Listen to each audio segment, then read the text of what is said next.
70,000 homes were sold in New Zealand in the year of 2024. So I thought it would be a really good idea to invite my best friend Angie, who is a real estate agent, to come over to the house and tell me all about what buying and selling a house in New Zealand entails. I remember an agent saying to me, they'll take 200. Yeah, well, she wasn't working for the vendor, was she? No. What, was she working for me? No, she was working for herself. She wanted a sale. Oh, okay, right, so she just wanted the sale. She wasn't a good agent. In this week's episode, you're going to witness a beautiful conversation between two old friends about what selling and buying a house in New Zealand looks like. You're also going to see one of those friends being a bit embarrassed. NZ Ahead, coming to you from Taranaki, New Zealand.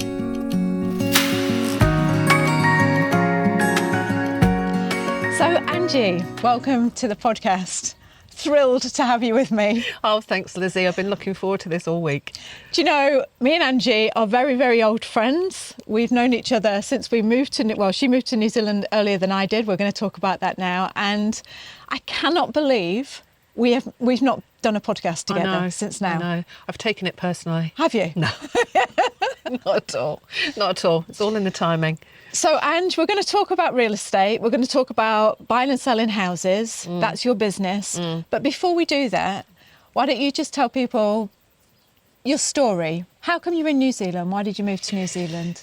Yeah, because we've all got a story while we're here. Yeah. Mostly, you're running away from the law or something, but mine was quite boring. My husband had finished 22, 23 years in the Royal Navy in the UK. And we had an amazing opportunity to come to New Zealand where he was going to join the New Zealand Defence Force. It was backed up by an experience my brother and my sister-in-law had had the year prior. And they came home with so much energy and excitement about their new lives in New Zealand that the curiosity was too much for us. And we came over for a look-see. Yeah. And the deal was done. It was a no-brainer, Lizzie. You know what it's like. You walk and it just hits you that this is a lifestyle that you want to embrace and go forward with. Yeah. And you had your little girl as well, who was the same age as Tess, my daughter. When we came over, Olivia was only 3 and Tori was 16, 17. So she had her final years in a lovely school in Devonport, Takapuna Grammar School. So she finished school here. Tough for a teenager. Yeah, I bet, yeah. It's a hard time to come over that, isn't it? Yep, she'd finished her GCSEs in the UK. So she did her seniors here and then went on to university. And Olivia and Tess growing up together, little munchkins. That was probably how we met at school when kids first started school. You know, I'll never forget, we were playing tennis. I can't even believe I was playing tennis. No, what was same. I doing playing tennis? I think it was compulsory that you couldn't play tennis to play on the tennis. Yeah. So we met on the tennis team, didn't we? Yep. And I remember you saying to me, "Are you the mum of the little girl that was crying in the classroom?" And I said, "Yeah." And you said, "Just to let you know, she stopped the minute you walked out the door." And I knew we were going to be friends then. I knew it. I was just like, you're just on the same level as me. We've got the same sort of sense of humour. Yeah. It was just, it was gorgeous. It was. And we haven't looked back really, have we? I know, we haven't. And you've been a really good friend and a good friend of my family. And like I say, our girls grew up together. Yeah. And it's all new layers. I think that's the thing that people sometimes forget when you do come to New Zealand. You are walking away from all the layers, the history, and true. you recreate history, you recreate memories, you recreate layers with new friends, new family, and you have adopted families. Yeah, you do. It's so true. Yeah. So you came out here, your brother was already out here. Yes. So that made it a little bit easier. Yeah. Same as me, I had my sister. It does make it a little bit easier. It does, knowing there's somebody. Yeah. So I want to talk to you about how you got into real estate. By accident. I'd come over. The plan was Olivia was only 3. I was going to be a stay-at-home for a while because I'd always been a working mum. It became quite apparent to me that I'm not meant to be a stay-at-home mum, so I got a job in banking. You worked at ASB when I first met you. Yeah, I was working at the bank, and then we bought a property here in Awakura, and the lady that sold me the house said, "You'd be great at real estate." Oh, really? Yeah. And I said, "You got to be kidding." She said, "No." She said, "Look, you can do this. And I said, well, I'm not qualified. She said, look, you can get qualified. She said, but what you can't teach is what you've got. She said, so I can get you qualified. I can pay for you to get your papers done. And she said, but what you've got is what I can see would be amazing for my business. So it was one of those serendipitous times that the planets aligned, and it went, okay. And that was 14 years ago this year. So how do you become a real estate agent? What do you have to do? Lose your mind. No, only joking. It's a complete nutter. So it's a qualification. It's a profession here in New Zealand. And I think if you're up with the education system, it's an NCEA level 4. Right. Okay. You start at as a sales person. And that's a ongoing course of paperwork, practical theory, learning. Because the one thing that people don't realise, I think, when you get a real estate agent, especially coming from the UK, because it's so different, is that we are audited, we are overseen, we are regulated to a very high degree. So the profession is quite stringent in what their expectation of you and your understanding of what you are doing. Right. You almost need to be a paralegal. You need to be a builder. You need to be a surveyor. You need to be a social worker. So leading up to that, you need to learn things about cladding, about title, about land and information of New Zealand. You need to learn about land information memorandums. You need to learn about what is considered a bedroom. You need to learn how to prepare legal documents, which is most of the work that's done in the UK by lawyers, conveyancers. Yes, yeah. A lot of the conveyancing is prepared by real estate agents and then given as a contract signed deal to the lawyers, who then enforce the conditions and the terms before settlement. Right, okay. So there is a lot more to it than turning up and showing someone around the house. Sorry, Ange. Sorry, Ange, to take everything back that I've said about you, how easy your Bloody job is. real estate agents. No, I didn't realise that. Yeah, it's and we can be held accountable. So your public liability insurance is really important, especially if you're employing people. You need to make sure that you are managing their training, their ongoing education, because obviously it's only relevant as of today. Yeah. We only know what we know today, but it's our job to know what the lay person doesn't know. So if I was showing you a house, or if I was talking to a vendor or a seller, I would want to be knowing what kind of, is it piles? Is that wooden piles? Is that concrete piles? Yeah. Is it on a concrete foundation? What's the cladding? Is that plaster overboard? Has it got a cavity? Are we talking eaves? Are we talking dechromatic roof? Are we talking long run roof? Is it GI? And you need to know whether it's single aluminium, double glazed. And that's just the immediate information. Right. Then you need to find out, is there something wrong with your title? Is my garage on next door neighbour's land? We need to check that out. Is it a cross lease? Is it a unit title? Is there a body corp? All these different things we need to know, understand, and be able to translate to a lay person so that they can make educated choices in one of the biggest decisions of their lives. Yeah. Yeah. Because we're talking a lot of money. Houses are expensive in New Zealand. Yeah, definitely. And I should have mentioned as well that back in the UK, you worked in law, didn't you? Yeah, I was in the law for... so I think my level of understanding, I was probably more fortuitous than a lot coming into real estate. I had a legal background and worked at the bank for a couple of years. Yeah. So having that industry knowledge, is my point of difference probably compared to a lot of, and also my expectation of myself. I have a very high expectation of what I want to sort of produce for my clients. Yeah. If I'm selling, what product am I selling for them? What service am I giving them? And how am I treating my buyers? Yeah, yeah, and that's what that lady will have seen in you. She'll have seen your personality for a start. You're really I know you don't take compliments well. I should have told everyone this. This woman does not take compliments. But listen to me. I'm telling you, your personality is people warm to you.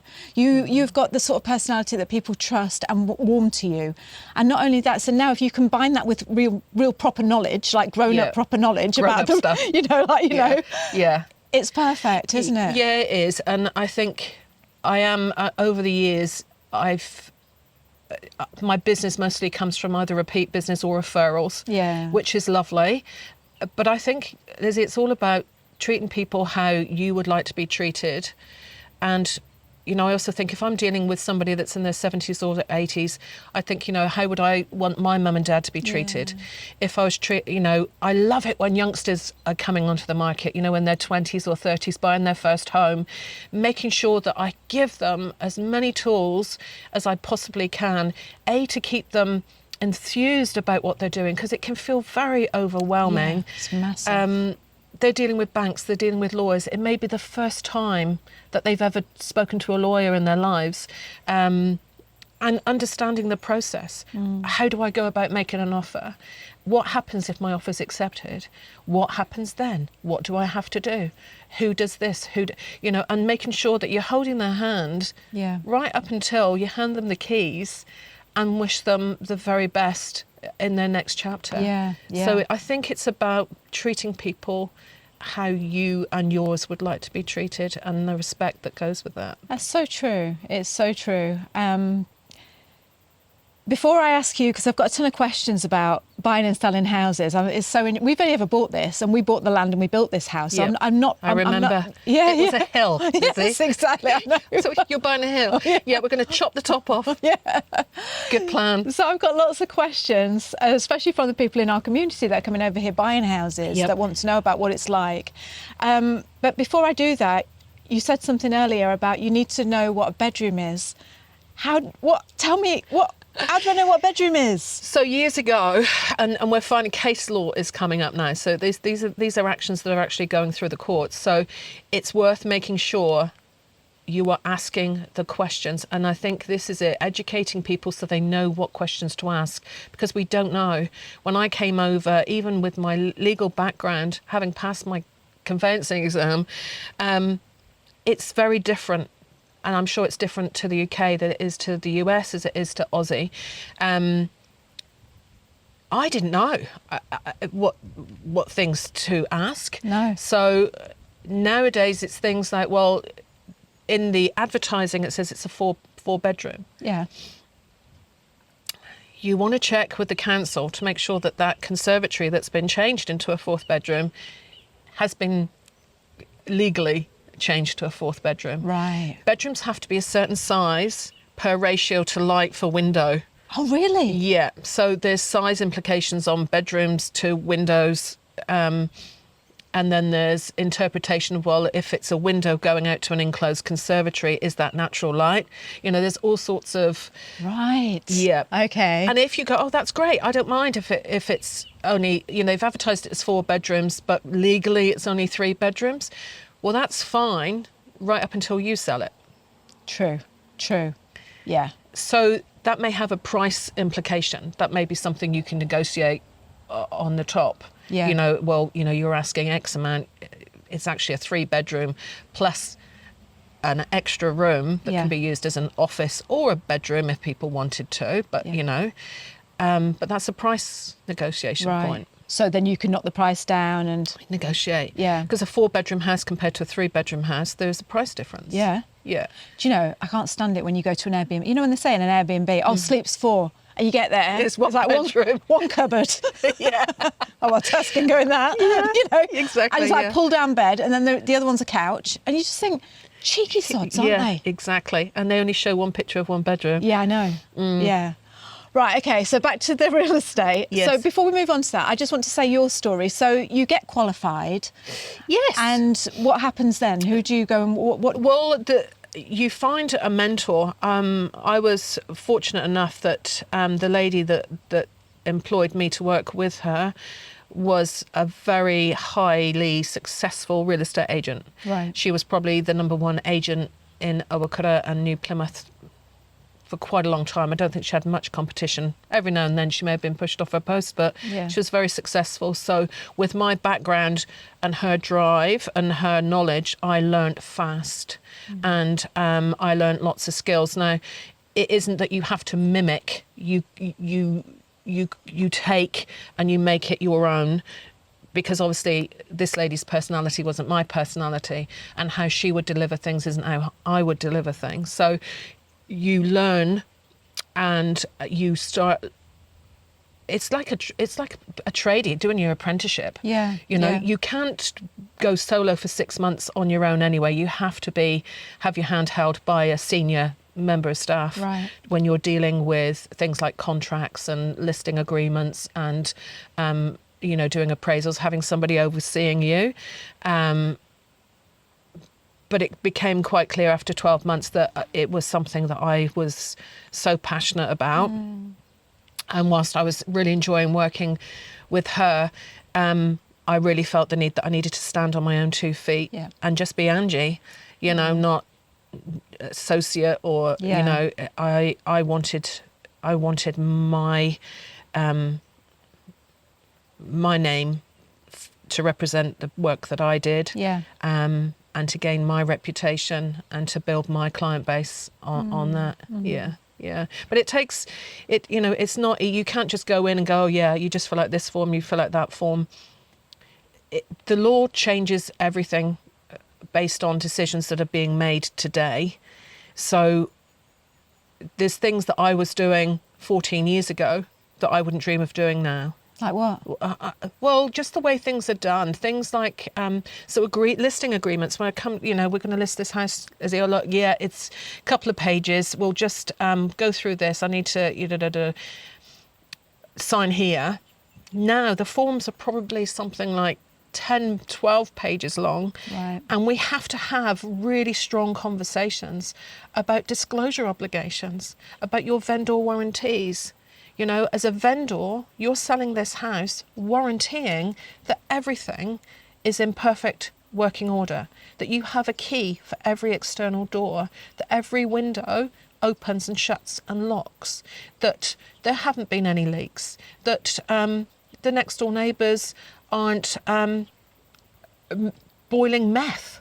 That there hasn't been a suicide in the garage, that the oven works, that there's an extractor fan in the bathroom, that you haven't had any leaking because the roof's looking a bit dodgy. That we have to have very frank and open conversations about the disclosure obligation. Is that what that means? When you disclose them, you have to tell the truth about everything? Yeah. So years ago, people didn't. Oh my God, no. No. I've sold so many houses. I'll just paper over that massive crack. That comes back to bite you now. So Yeah. if somebody buys your house and within the first week, drip, drip, drip, ooh, you'll be getting an email from your lawyer. Really? Yeah. I didn't know that. And there's things... I'm never selling this place. Not surprised in other ways. But there's things like products, asbestos. A lot of properties that were built in a certain time frame in New Zealand had asbestos cladding. Now, in the UK, asbestos was a banned and stigmatised material that,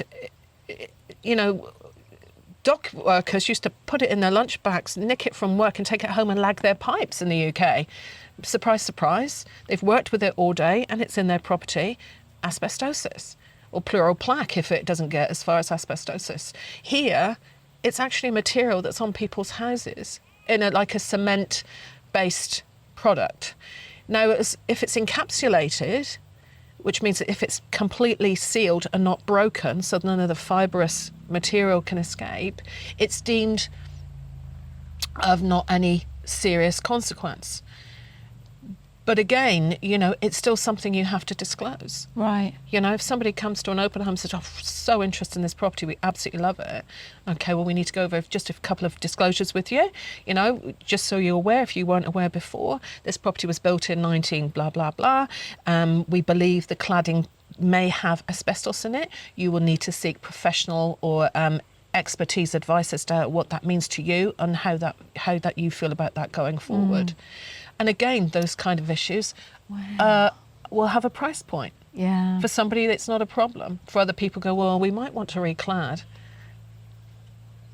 So you have to know about these things. So if I'm selling a dodgy, I'm going to make myself sound so dodgy now, but I'm just so interested. Yes, But if, say I'm selling a dodgy hair, not dodgy, but say like, you know, I know that there's a leak behind the fridge that just stinks of damp. And I say to you, look, there's this really bad leak, but can we just keep it quick? Just don't mention it.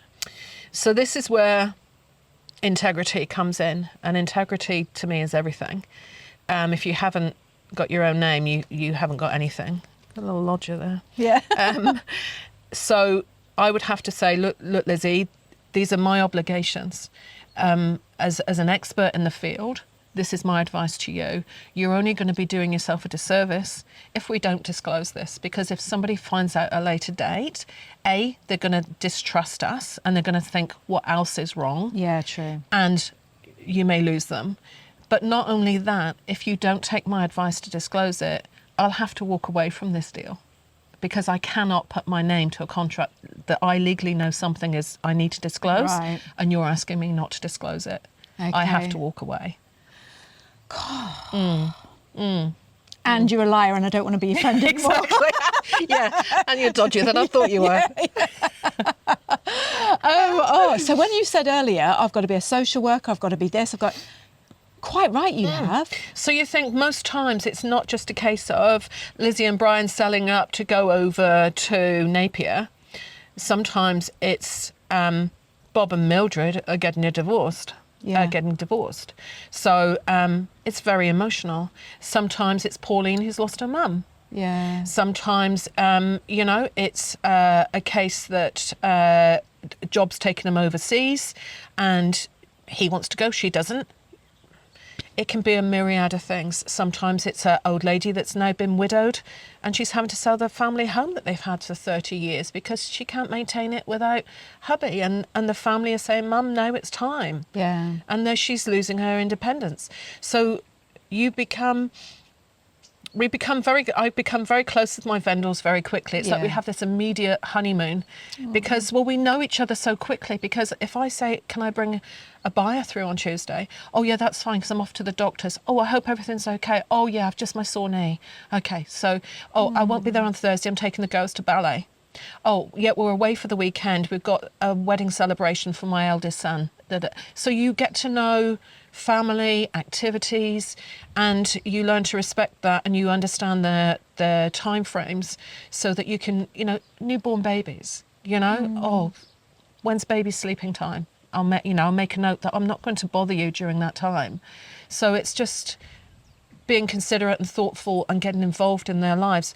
We've all got skin in the game. Yeah. I want to do and be the very best agent that you came to me to be, but I want you to have not only the best service but the best outcome. Yeah. So it's not a case of, for me, it's not a case of just doing a quick deal, getting it sold. Yeah, it will sell, blah, bing, bang, bosh, next. It's about this one matters. This one matters. Next one, this one matters. Because wanting to do your very best each time is why you get good, because it matters. I was going to say, because you said something earlier about the lady that you first started training with, and you said she was top in New Plymouth, and there's not many people knocked off her perch.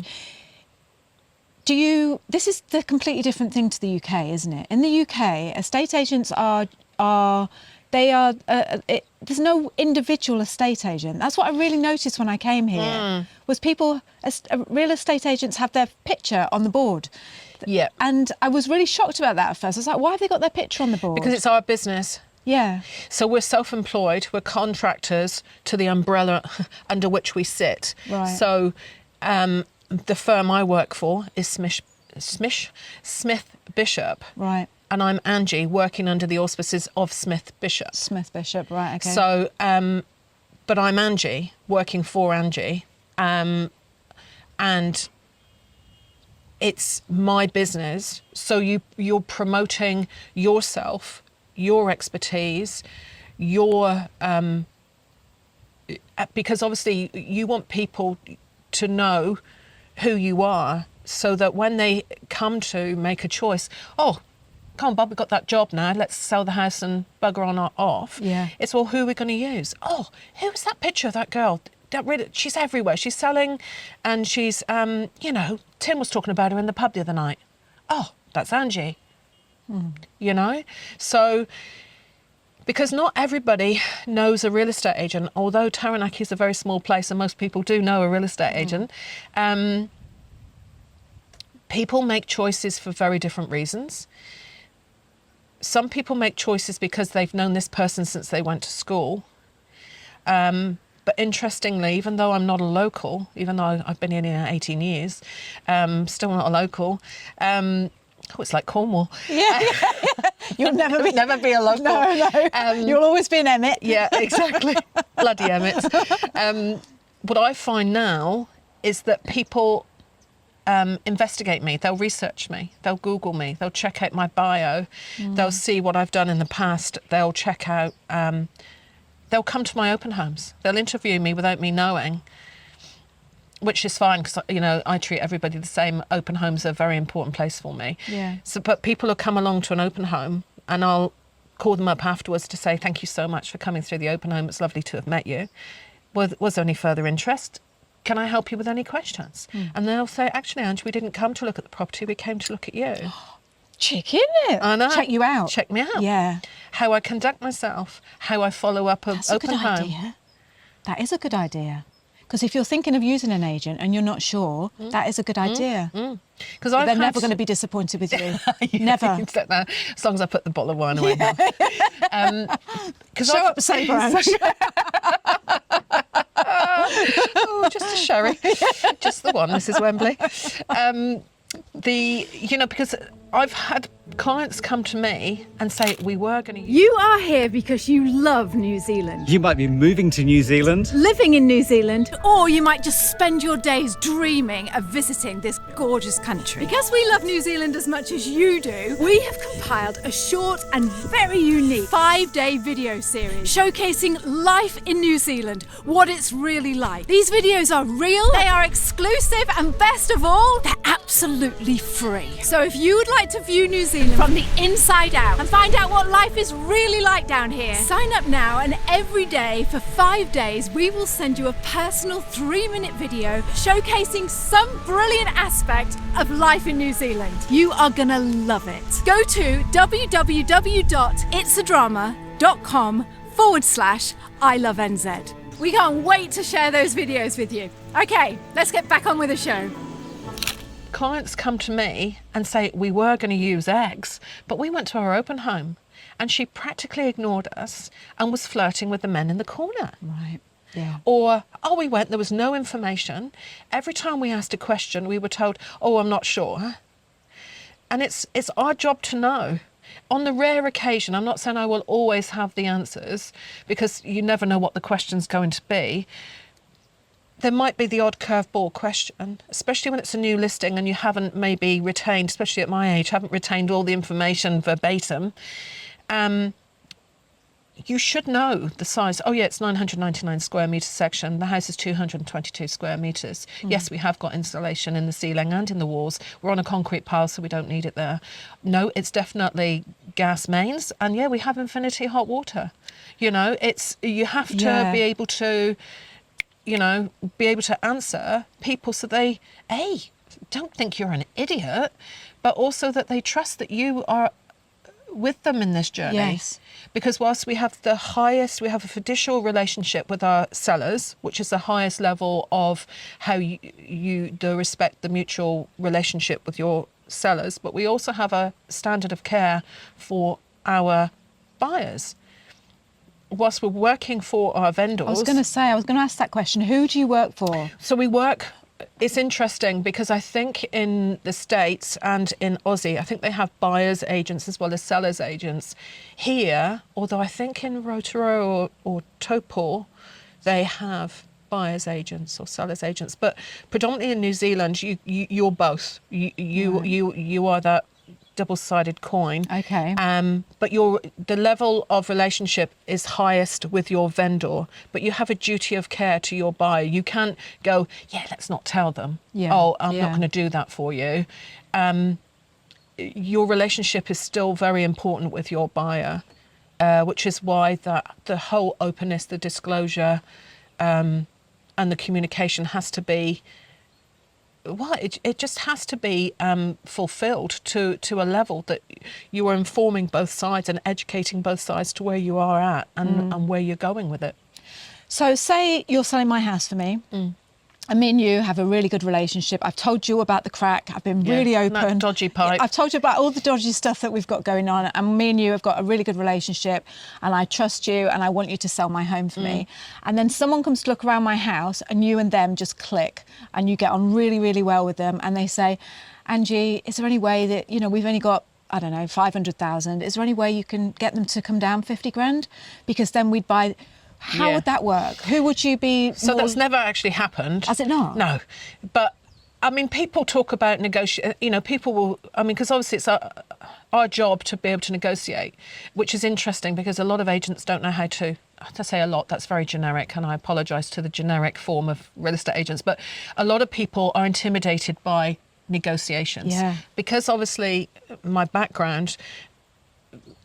that's not a problem for me. My job is to get the best price. So if you were that person I was showing you around and saying, oh, Ange, it's really not in our price range. We'd like to get, our budget's only here. And I would say, look, I wouldn't want to waste your time. But that said, it's also my job to take all offers to a vendor. It's not my choice to decide who puts what offer in. So if they say, look, we don't see value at X amount, we only see it just below X amount, and I can say, well, look, the vendors have indicated that's not where they're considering in this market. However, if that's your offer, I'm obliged to put it on paper. And then when I present it to you, my relationship with you is, look, Sarah and Dave have put forward this offer. I think this is their best offer simply based on what they've told me they can afford. It's below our expectation. We're only 2 weeks into our marketing campaign. I don't think you really need to consider it at this stage. There's nothing.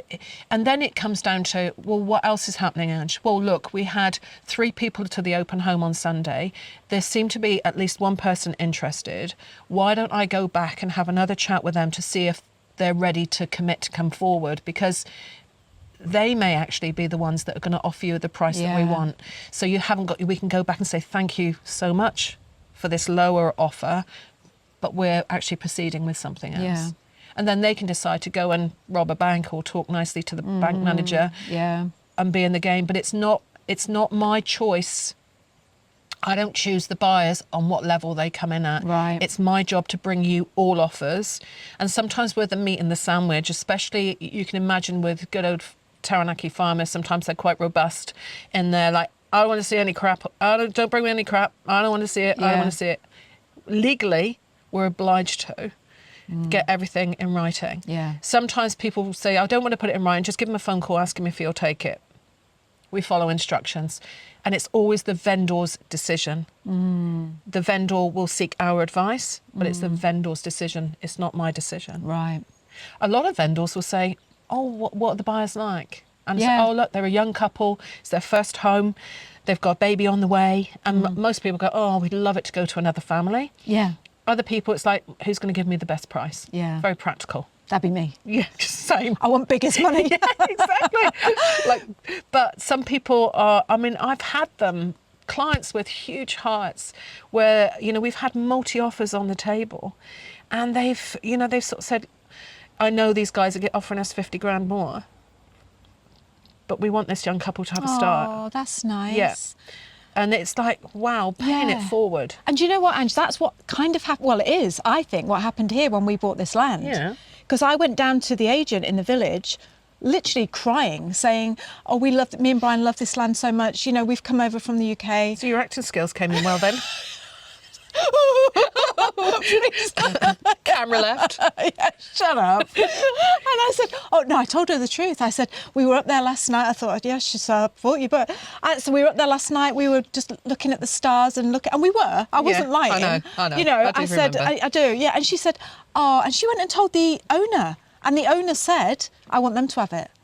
Yeah. It does matter. And then he made us keep moving his cows to pay him back. Payback. Yeah, exactly. Well, it's true. It's What interesting. happened post-COVID, when the market here in New Zealand went absolutely crazy, nearly every property was being sold under multi-offer. So multi-offer, for those that don't understand, is when you are competing. You are in competition with other buyers to secure one property. So all offers are presented at the same time. And you are told, put your best offer forward. You may not get a second bite at the cherry. Remember that, because that is important. Because I've had that conversation with clients. Look, they may not come back and negotiate. They may go and work with somebody else and not choose your offer. There may be a better offer. Yeah. Give me your best offer. And they don't. Yeah. And then they find out that it went for $5,000 more than what their offer was. And they say, but I would have paid that. Then why wasn't that your offer? Yeah. But Ange, on the other side of that, why can't you say, look, because I was just thinking back when we bought houses in the UK, I remember an agent saying to me, they'll take 200. Yeah, well, she wasn't working for the vendor, was she? No. What, was she working for me? No, she was working for herself. She wanted a sale. Oh, okay. Right. So she just wanted the She sale. wasn't a good agent. Right. Okay. All right. Not a good agent. Not everyone I associate with is like that. Okay. All right then. So next question. So why then? Who was she serving?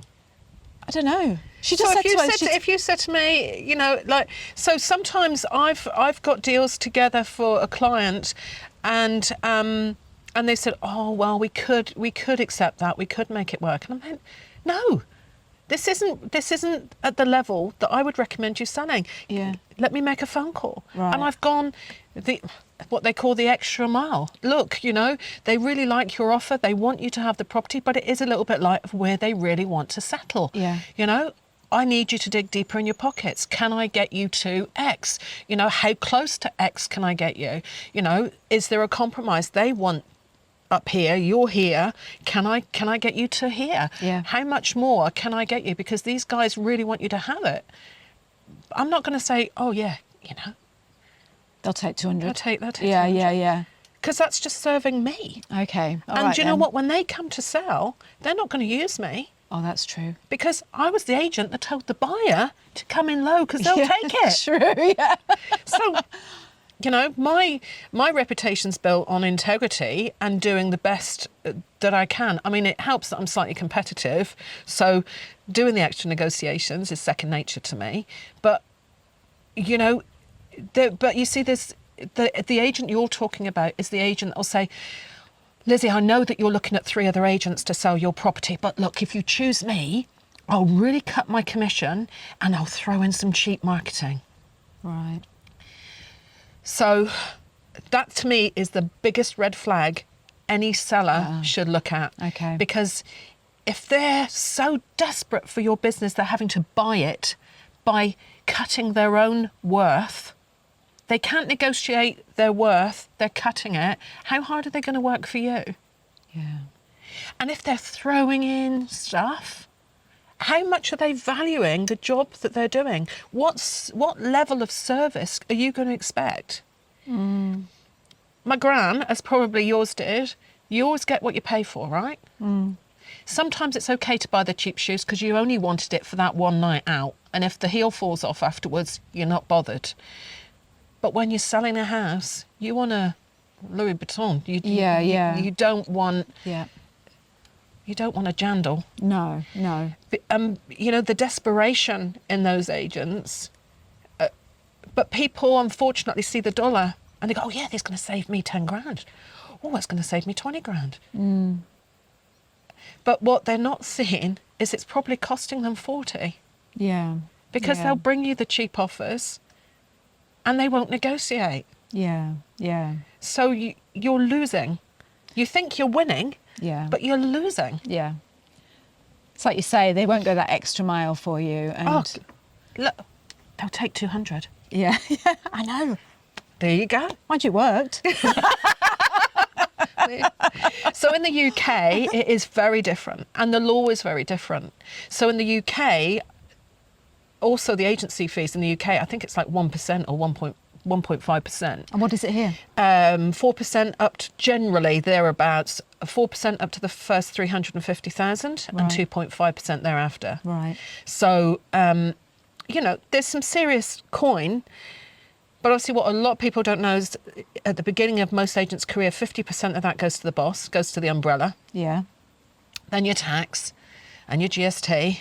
Yeah. Then your expenses, your fuel and all that, any additionals that you've had to bring in. But in the UK, I remember I sold my houses, as probably you did. Yeah. I'd get a phone call saying, "Oh, Mr. and Mrs. Smith want to come around tomorrow. They'll be there at 2. Oh, okay, I'll be there." And I And you showed them around. didn't you? Yeah. What did they actually do? Nothing. They didn't do anything. They put a flyer in the window. Yeah. I know. But is that because their percentage is lower, so they're not working as hard, or it's I not don't know. valued as But- highly? Yeah, but also don't forget, come back to the beginning of conversation, we also do the paralegal stuff. Yes. So they get the names and the offer and send it to the lawyers or to the conveyancers who do all the work. Yeah. So they're just basically an introduction. Yeah. I'm sure there's more to it. I'm sure they must do more to it. They'll do follow-up phone calls and all those kind of things. But I think, whereas we are very much hands-on from everything. I mean, as soon as I get a listing, I would have already have got your title. And if there was interest on title, which means it could be an easement, I need to know where the easement is, because if Fred says, I want to build a big double shed there, oh, Fred, you can't. There's an easement. There's a pipe going right through there. You can't build on that. Right. Where instead of saying, oh, look at that space over there, Fred, a great space for a double shed. Yeah. You have to Yeah. know that. So I Yeah. would have known about the title and finding out if there's any interests, any covenants.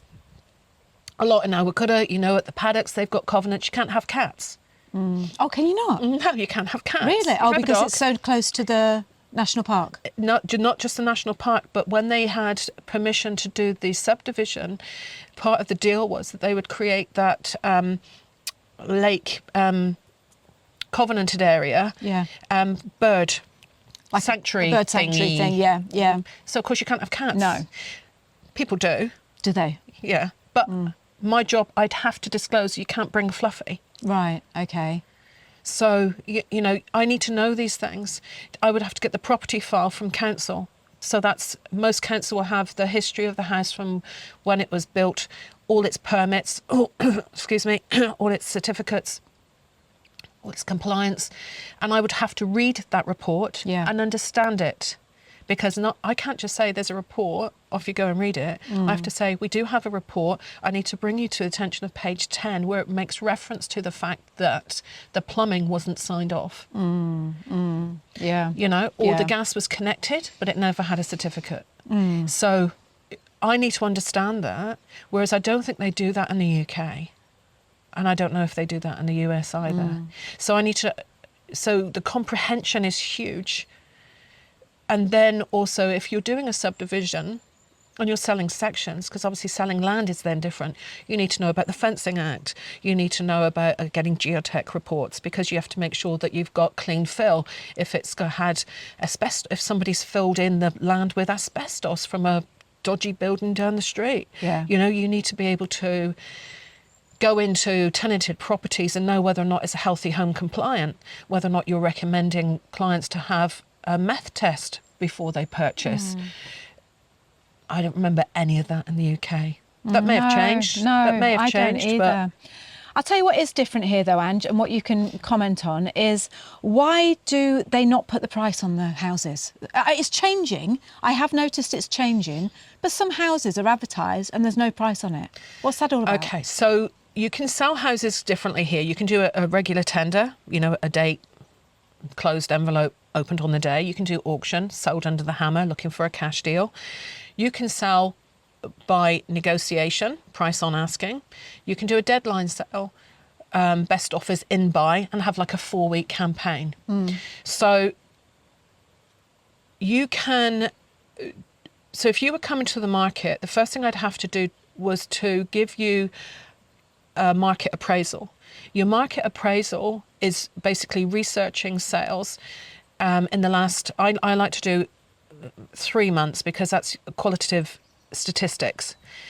It's trying to find apples for apples. Well, you know as well as I do, it's not like Coronation Street in the UK where every house looks the same except for the colour of the door. Yeah. In New Zealand, trying to find apples for apples is a bloody nightmare. Yeah. So what you're looking for is, has it got similar section size? Has it got similar foot plan? Has it got double garaging? What's the cladding? So, and I try to find comparisons that I know have sold that's similar to yours and where you would sit in today's market. Sometimes those comparisons aren't available. Now, I've got a good nose, you know, my gut will generally tell me through my experience where I think it should be in today's market, bearing in mind the market changes. The market changes. So what it might have got last year will be different to what it's getting this year. What it got post-COVID as to what it's getting now is very different. So you have to know your market, but you need to know your sales stats. So there may not be any sales selling your house. There may not have been any other lifestyles similar to this size in this similar location. So I have to say to you, look, Lizzie, you know, based on these couple of sales, there was one in Leopardton and there was one in, you know, maybe Hereford, not actually under Owakura sort of realm or Koru realm. I think it's, you know, I believe based on this information, it sits in this, but I'm not confident that that is doing you the best service, because I think your property is superior to those properties. And I think if we sold it at this, we'd be underselling. But I don't know how much more the market will see it than I do. So we can do a 4-week campaign and the market will dictate where we think it sits. Now, a good agent, if Joe Bloggs was coming to the open home and saying, oh, for God's sake, Ange, why don't you just tell me what they want for it? What's the price? Do you get people saying Oh, that? all the time. Oh, really? Oh, all the time. Am I just a pain in the neck saying Yes. this? No, Okay. no, you're not. Okay. Because it's good. It's education. Yeah. And if you've got a good agent,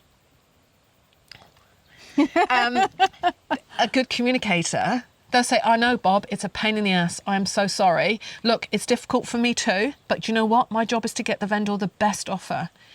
And to, you know, we don't know where it's going to sit in today's market. It could be at 620. Somebody may see value at 680. Now, I'm not going to turn away a 680 for my client in today's market. So, you know, if the interest is at 680, then that's where we're selling. If the market tells me it's only at 560, then the vendors will decide whether or not they're still selling. Right. So it's almost like you're testing the marketplace to see, and then after 4 weeks, if you haven't got any offers, generally, not all agents, generally after 4 weeks, I would then say to the clients, right, we've had 3 open homes. No one's seeing it at 680. Most people are seeing it 590 to 620. Why don't we stick a price on it? Offers over 599. Right. Okay. Yeah. You know? And that's what I see quite often now. Yeah. So we've tested the market. The market, there isn't a buyer that's jumping up and down, has to have it at any price. So let's know we've tested the market and I've got qualitative feedback, because the first thing I do to you coming, I'd ring you and say, thanks for coming. So compared to what else you're looking at, Lizzie, how does it compare? Right. And you'd sort of say, oh yeah, it's definitely nicer to the one down Bob Street, but it's not as nice as the one that I fell in love with up at Smith Street. Yeah. And where do you see it price-wise compared to those? Well, you know, Smith Street are wanting 7, which is really amazing for that. And I don't see it there. Maybe early 6s, you know? And it's like, oh, that's interesting. Thank you so much. I'll pass that back. And that's information. So if we have 5 buyers that are telling us they see it in the early 6s, we know that that's where the market is. Right. And the market is the buyers. Not what I think it's worth. Yeah. Not what the vendor thinks it's worth. It's what somebody's prepared to pay for it. That's right, yeah. So we can have all the stats in the world, but ultimately, where those offers come in, you know, will dictate where the market's seeing it. So what would you say then, because we have people saying this in the community, that they are a little bit embarrassed, they don't want to look like they're cheapskate. They also don't want to go in too high because like, oh my God, what if I say I'll give you 800 and they were only thinking they want 600 for it? So what would you say to someone who is new to the country, they're buying their first home in New Zealand, there isn't a price on the market like you've just said. And they don't know. And they don't know. So first of all, you need to talk to the agent. You can, if you don't want to do a face-to-face, the apps online, the websites, there's always a little box that you can say, hey, what's the price talk? They may not be able to give you a price, but you can ask, what's the price indication, or what's the price talk? What range is this falling in? So that the agent isn't feeling like you're pinning them down and saying, but you said, you know, you can give them an indication. So if you were ringing me up and the house was 500 and you'd say, look, Angie, you know, you haven't put a price on this property and I'm really frustrated because I don't know whether or not it's something that I want to commit to if it's not in my ballpark. And it's like, Lizzie, what's your ballpark? Oh, well, I'm at 450. And I know that ideally we're looking for something with a 5 on it. I'm not going to waste your time. I'm going to say, look, Lizzie, it's probably not in your price range, but I tell you what, I've got an open home on Sunday. If you're out for a drive, come and have a look and see what you'll get if you go up to that next bracket. Yeah. And then you can decide whether or not you want to talk to the bank manager and give up a couple of coffees a week or the bottle of wine. No, see you, Angie. Yeah, I'm out, tag. Yeah, or the holiday to Bali. Yeah. Or you'll recognise where the market is at this level. But I always love it when people ask me this questions, even though sometimes they are a bit arsey about it. It helps me educate them. Yes. So, you know, and they'll say, well, why is that so expensive? Because the other one, you know, the other one across the road, and say, well, you know, so if you knew this area well, take Awakura, for instance. Yeah. Depending on which side of the road sometimes and what your outlook is, will depend whether or not it's extra $100,000. Really? Is that right? Yeah. You know, if you've got a sea view from this side, but there's no sea view from this side, but you've got Kaitaki Ranges, but you haven't got, you know, people will pay extra for the outlook. Yeah. And there's some streets that are really, well, they're all popular, but, you know, because it's a beautiful, beautiful place, as we know. We chose it well. But they will, you know, they'll go, oh, let me know if a house on this street comes up. Yeah, yeah. Let me know if a house on this street comes up. I will pay extra for that street. Right, okay. Yeah. So the market is often different in certain aspects. When we sold in Auckland, we had a house on the North Shore in Auckland. We sold, as it came down, we lost a lot of money when we sold that house. But we were told by a real estate agent, don't worry, you're buying and selling in the same market. So what you've lost here, you will gain down here. We bought in Awakura. So we didn't gain because, you know, there's some areas, whilst the prices may plateau, they don't always plummet. Yeah. Whereas in Auckland, they were plummeting at the time. I want to talk to you about market, how the market is doing, but before we do that, I just want to go back to open homes. Yes. Because open homes are huge in New Zealand, aren't they? Yes. What can I expect? I want to ask you two parts of the question. What can I expect from an open home? And if I don't want to come to an open home and I want a private viewing, as is the case in the UK, I mean, you know, that's what, can I do that or? Yep. You can? Yep, you can. Mostly. I can't speak for all agents, but mostly. Open homes are twofold. They are convenient for the vendor because it means that they can only have get to the house clean once. Yeah. Get the housework done in the morning, get the kids out to grounds, and, you know, nobody touches it for 2 hours. Great. For the agent, we can see who our buyers are. And it's good for other buyers to see who their competition is. If you're selling, it creates that, you know, I've been and conducted my own open homes where people have come in and then, you know, they're already whispering because, you know, they like it, but they don't want the others to know. So, because they don't want them talking to the agent before they, and you know, I'll get whispers, I'll call you when we get home. Oh, okay. You know, so they know that they're buying in competition. If you're coming to a private viewing, and quite often we do get private viewings, and I'm more than happy to accommodate those, as long as it's convenient for my vendor. Especially like, oh, Angie, we're down from Auckland for 2 days. We've got 4 houses to look at, but we'd love to look at the one that you've got on Smith Street. Can we get through tomorrow afternoon? Yeah. Let me check my vendor, but let's see if we can make that happen for you. The difference is, whilst they get that one-on-one experience, they think they're buying in isolation. They think that they've got the opportunity to negotiate. Yeah. From an open home, if it's busy, you can see that there's competition. Unless, of course, everybody's walking in going, I'm walking out again. Yeah. But if you can see this sense of interest, you know that you're going to have to be serious and probably not procrastinate. Yeah. But if you're coming to the market as an individual, you have the thought process that you've got the luxury to negotiate. Yeah. Yeah. But that would freak me out though, because if I was going to an open home and I saw everyone else whispering to the vendor, it would make me panic and think, oh, Brian, tell them we'll give them more. Yes. You answering your own questions here, Lizzie, that's two. Oh, that's right, it does it. That's to say, it's twofold. It creates the competition, but it's also convenient for the vendor. Yes. Yeah. Okay. All right. And it's good for me because obviously my eyes are on everybody. You at an open home, I'm a gatekeeper. So people have to register, obviously security and all those things. We always make sure that, we're not spamming people and, we're not going to send you awful emails every 5 minutes. We do it simply security, and we always say, would you like us to keep your details on file? Because they might say, oh, Angie, thanks for today, but it's not for us. Right. Great. Would you like me to keep your details and let you know if something similar comes up over in Smith Street? Brilliant. Yes, Angie, that's excellent. Thank you. I have your permission to retain your data. But without it, I can't bombard you with other listing information. I don't know if I ever told you this story. It just reminded me.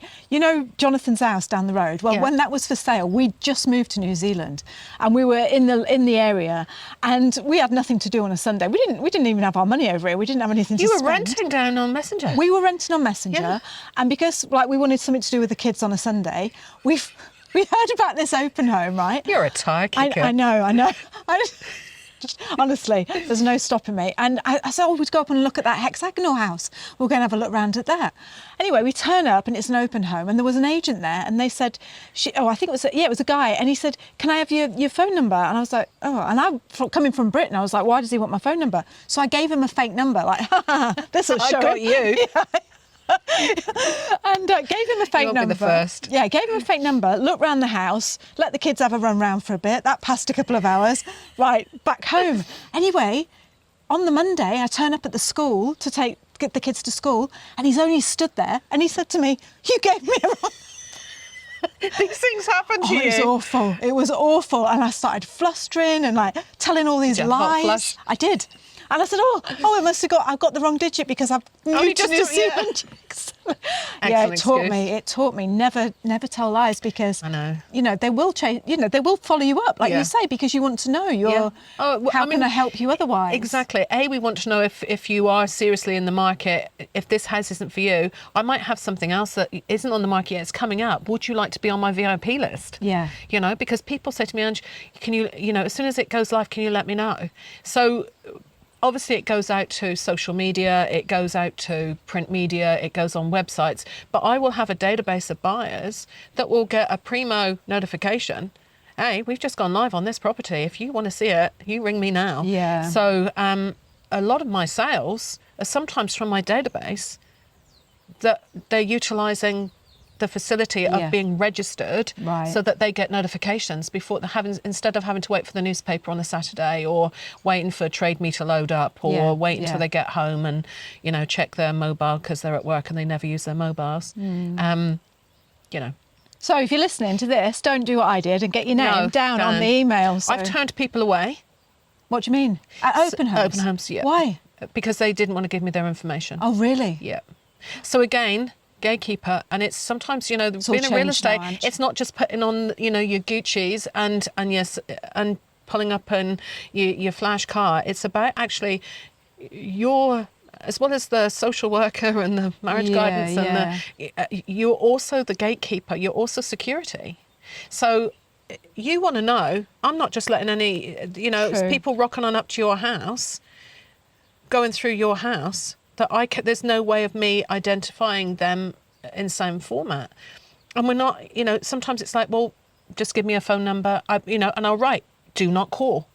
They say, don't call me. Okay. I won't call you. Yeah, I'll take you, but I need to have this information. Yeah. I can remember when I was first training, somebody put down Donald Duck because some agents let people sign themselves in. Right.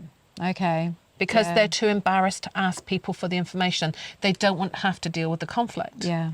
I get paid to do a job. Yeah. So my job is to manage who comes through this house. What would you do, Angie, if you were doing like an open home? And what's the most people you've ever had at an open home? Oh, 30, 34, 38. Wow, really? So, and that's not people, that's parties. So a party could be one person, a party could be mum, dad, the 3 kids and grandma and granddad. So, and their mates who've come to have a look. Do you make them stand at the door and wait? Yes. Yeah, because I was going to say, how could you possibly, they could be in the bedroom going through your underwear drawer. Yeah. You know, how do you keep your eye on all those people? So, I mean, an element is of trust, and you have to assume that most people that come, even the nosy ones, are there to look at the house. And when there's lots of people, they can. I'm making myself sound really how many drawers have you been rummaging through? Makes a mental note not to invite you down. But so, you know, you have to, especially if they're queuing to come in, and it's communication. Thank you so much for your patience, guys. Here's, brochures and information, plenty of information on the kitchen bench. Help yourself. You'll find me here. Shout out if you've got any questions. And as they leave, thank you so much for coming. It was lovely to meet you today. But, it's about that respect and communication and expectation. Yeah. So people coming to my open homes probably know what to expect. Yeah. Oh, I'd love it if I was selling my house and 38 people turned up. I'd be saying to you, oi, never mind what I said about that 600. 7. Put an extra 200 on it. And I'd be going, she'd take 200.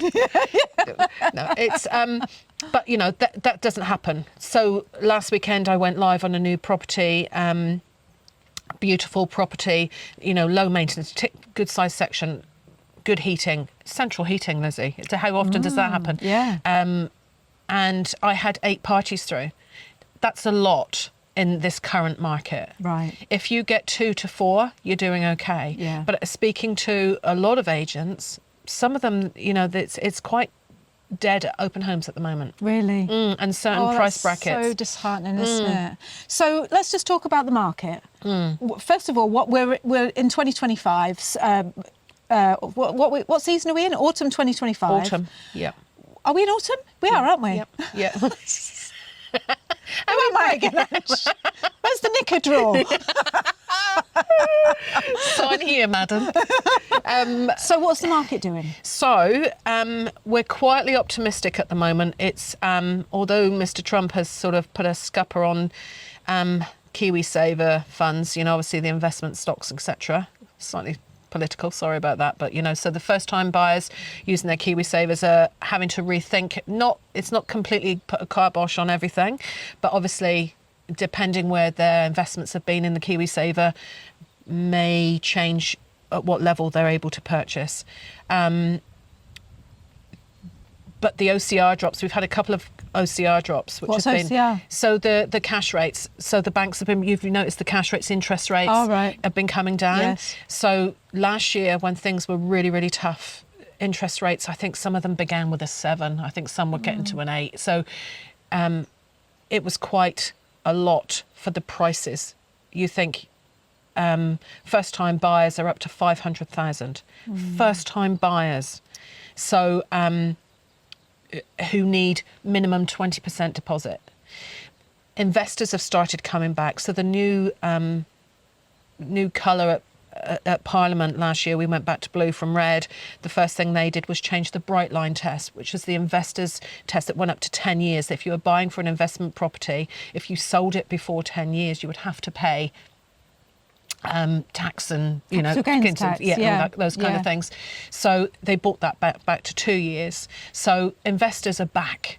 First time buyers are back because the interest rates have been coming down. So they're at that first tier level. What that does is allow this person to go to the next level, which releases the person at this level to. So we've had some movement, whereas the properties say between a 550, 600 to an 850 have been probably the longest to sell because that's the aspirational purchase, right? That's the second or third tier on the ladder. Yeah. And that's Mr. and Mrs. both professionals working, both cars, Bob and Ginny at school, maybe little Bob's going to get his first car, maybe they borrowed extra money to do the conservatory or to do the double glazing. So their mortgage is already hunk. When the interest rate's going up to 7-8%, that's putting huge pressure on their income. The cost of living's gone up. So they couldn't afford to sell to go to $1 million because the interest rates were too high. But what's happening now, the interest rates are coming back down. It's releasing everybody to do those moves again. Move up the ladder, as it were. Yeah. I mean, look, it's what I do on a day-to-day basis. I mean, I'm not a statistician. I'm not a banker that's got his finger on the post. I can only say what I see. Yes. Yeah. And that's been, you know, where they've been sitting. But they're starting to move now. The people are in the 600s and the 800s. They're still looking. Yeah. People generally in the $1 million will always have $1 million. Yeah. You know, that's generally, you'll find that people probably have the equity to use at that level or have been in their property a long time. So they have equity. But for people moving over that are considering all of this, it's a huge subject, and I'm gabbling on, and No, you're not. so You're much perfect. information. But speak to a professional. Your gut will tell you, hopefully, that you're dealing with somebody that you can take seriously and trust. If not, speak to your lawyer, get a referral. Speak to your bank manager, get a referral, and research them. Check them up on LinkedIn, check them out on their websites, have a look, go along to one of their open homes, you know, check them out and then seek advice. And, you know, because everyone's an expert, right? Especially your mates in the pub. Everybody thinks they know everything about real estate. It's the same with the law. Everybody knows the law. But there's a lot more to it than just arguing over a price. And there's a lot more to it that you need to have your eyes wide open to make informed choices, because it can be costly if you don't. Do you know, Angie, I really appreciate your openness, and you know, you've educated me so much. I can't believe we've been you're not friends. doing deals anymore. I know. I can't believe that we've been friends all this time, and I've never really asked you about what you do. You know, I just think, oh, you sell Just drive homes. around drinking coffee. You always seem to have all this time on your hands, Ange. I make it look easy, the mate. Best wine. Yeah, you do make it look easy. And I can see why that woman said to you right at the beginning, you've got something really, really special. No. And I'm not just saying this because we're friends. I've had you over here so many times, and you've got a bouquet of flowers in the back of the car, or a bottle of champagne, and I'm like, what's that for? Oh, that's for the vendor. Oh, that's for the buyer. That you don't have to do that. No. You don't have to go that extra mile for people. But and that's why you are special. Yeah, it's relationships though, Yeah. Lizzie. You know, it's real estate is people. You know, real estate is people. You're dealing with people. You're dealing with people's emotions, and a lot of my friends that I know, I've actually got friends with them because of real estate. Right. I've either sold their house for them or they've bought a house through me, or and it's about people. You And- know everyone. No, I don't. You do. I'm anonymous. You're not. And before we go, because I want to know all the details who you work in and what your company and everything like that. But are you respected? Are agents respected? Real estate agents respected in New Zealand? I think it's changed a lot. I think tongue-in-cheek, there was always that, oh, bloody real estate, bloody sharks. I think there was always a reputation because, unfortunately, like any profession, there's always a few bad apples that ruin it for everyone. But because the profession has become so stringent now, because the education and the qualification and the ongoing training, so we are obliged to do a minimum of 10 years continuous training. 10 hours. God, 10 years. Well, I've done 14 tech. You're there, Ange. Yeah, I'm there. You're there. 10 hours a year for your CPD, and you also have to do 10 hours with a qualified entity of to go do ongoing training too. So you have to do a minimum 20 hours a year. Right. So, and during that time, you will learn things like case law. Like you'll say, okay, that a case came up because somebody didn't disclose that there was Duck's Quest. And some agents will go, what's Duck's Quest? And that's when you've got to worry. What is Duck's Quest? Duck's Quest was Brian, no, it was a plumbing material that was used. They thought it was the answer to everything. It was a black tubing that was used. They thought it was wonderful. And then what they didn't realise is that it hadn't been tested for over a significant period of time. Over a significant period of time, it starts to wear. And at the joins and pressure points, it starts to pop. And once it pops, it don't stop. So people are wondering why they were having leaks in the laundry, why they're having leaks under the sink. So, and it's very expensive to rip open your house and have all this stuff taken out and replumbed. So it's a disclosure, but you need to know about it to disclose it. Yeah. But you need to know it exists to ask the question. You know, what is your plumbing? And when clients say to me, Angie, I'm looking at open home on Sunday, I'm a little bit nervous. What should I be looking for? You take your shoes and socks off, especially in the winter. You walk around the windows, make sure it's not damp underfoot. You look under the sink. You look in the hot tank. You know, if it's got a tank, if it hasn't got infinity, you have a look at the plumbing. You look for all the areas that you know might have a red flag. Don't let your heart go, Put the Christmas tree there. Yeah, exactly. Look at that lovely bay. Look at that, exactly. Got a bull nose on that. You be practical. Yeah. Because you don't want a money pit. Yeah. No one wants a money pit. Nobody wants a money pit. But speak to professionals and get a gut feeling. Get good information and ask questions. If you're not asking questions, you're not educating yourself on one of the biggest things you're going to do in New Zealand. And it's such a big investment, isn't it? Huge. So do you look after the whole of this, like New Plymouth? Yeah. I know you're based in Hawera, aren't you? So I'm with my partner in Hawera, but I've still got my property in Owakura, and my daughter and my grandchildren are here in Owakura. I can list and sell anywhere. Right, okay. What, in the country or? Oh, no, in Taranaki. In Taranaki, yes. Yeah. So whether it's Bell Block, Lepperton, Pattaya, Waverley, I've sold land in the middle of nowhere. I sold beachfront, multi-million dollars.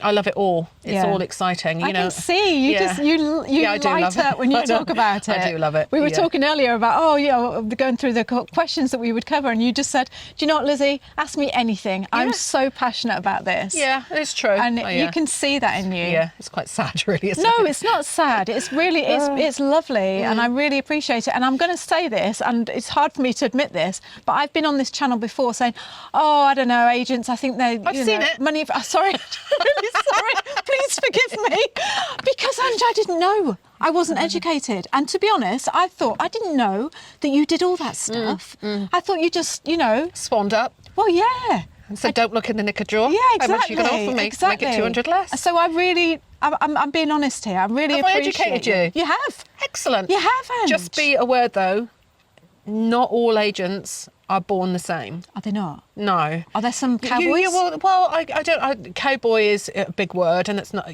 But I would say, maybe the level of service is not all the same. No, true. Okay, true. I'm not going to slander, because I love this profession. Oh, come on, Ange, give us some gossip. Tell us who the cowboys are,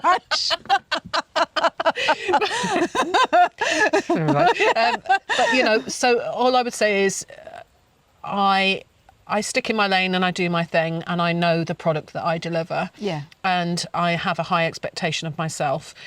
Not all agents will deliver the same that I do, but maybe they will do something different. Maybe they will do something better. No one's going to be as good as you. Oh, you have to say that. No, I don't. But there will be, some of the youngsters, like marketing, that's a whole different thing. Marketing is huge.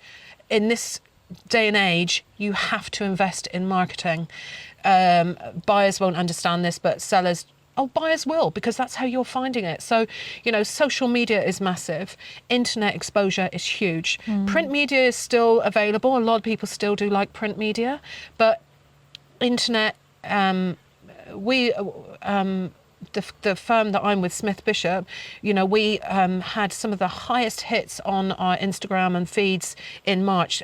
18,000 in 1 week, I think. It's incredible, isn't it? Just huge. Yeah. But so you're always looking at different content of how you can utilise and maximise and do the best for your vendor. Yeah. How can I show this? Yeah. Other than just, here is the house. You know, it isn't two-dimensional. A house is a four-dimensional thing that people will walk through the door and either love, or they'll walk through the door and go, or they'll spend 45 minutes of my time and go, yeah, I don't like it. But they knew that the first minute they walked in the door. But, you know, so marketing is another thing, and that's an investment, and that's what vendors need to get their heads around. An average marketing plan for my clients is probably somewhere between 3,200 and 4 or 5 grand. Right. You know, depending on the house and the location and where we're pushing it. Yeah. And that, you know, that is a cost to the vendor. Yeah. But But it's if an it's going to investment. sell your house. It's an investment. Yeah. And that's how you've got to think. Yeah. It is an investment. Do you know what, Angie, I was just thinking as you were talking, I thought you would be absolutely brilliant on TikTok or like Instagram Reels, you know, where you just give advice, like exactly like you're doing now, answering people's questions about real estate. Because that's what people don't know. I didn't know. Well, I am on Instagram, Angie Cook, Smith Bishop. Yep. But if you did want to message me and ask me questions, I'm more than happy, honestly. And she's not just saying that. No, I know you. Yeah, I've known you for a long, long time. Yeah, and this woman is who she says she is. Yeah, so if you do have any questions, I can sit and film myself while I'm out in the paddock, or, you know, if you don't mind my dogs, I can talk to you while I'm doing my other jobs, and we can answer any questions, because it's a massive subject. So how do people get hold of you? So, website, Smith Bishop website, or Angie Cook at Smith Bishop at Facebook, or Angie Cook on Instagram, or even my mobile number. Do we put mobile numbers? No, we're not putting your mobile number on YouTube. Get lost. You'll have a load of weirdos contacting you. Weirdos. Weirdos, stay away. Exactly. Only nice No people weirdos. can be friends with my friend. Although We you'd will- be surprised what I deal with. Well, that's another podcast. Yeah, that's another one. We'll put all your details, your how you get hold of Angie, her email, lovely. a company number and everything. And I tell you, if you are moving to Taranaki, this is the woman for you. Thank you, It really Lizzie. is. That's no, kind of you. and thank you for being so patient and gracious, and not being that friend that said to me, "I hear what you've been saying." No, I laughed. I didn't take it personally, because I knew you weren't talking about me, Lizzie. No, I wasn't talking about you. No. I was not talking about you. Quite right. And No, thank you. I've had a lovely time. Cup of tea. It's lovely, isn't Sitting it? outside, 20 degrees, you know. I know. It's been absolutely. know. It's been an absolute pleasure talking to you, Ange. No, it's been great. I loved it. Thank you so much for joining me and for sharing your knowledge. Oh, thank you. Right, let's go and open that wine now. Ange. Yeah, let's do it. Okay. It's lunchtime. Okay. Thank you. Thank you. Bye. Oh, thanks, Lizzie. That was fun. That was too easy. That's Just like chatting. Every week we come onto YouTube and we tell you all about our life in New Zealand. How we moved to New Zealand from the UK 15 years ago and we love it. And every week someone comments and says, why didn't you tell them about this, this and that? New Zealand isn't perfect, you know. And you know what? They're right.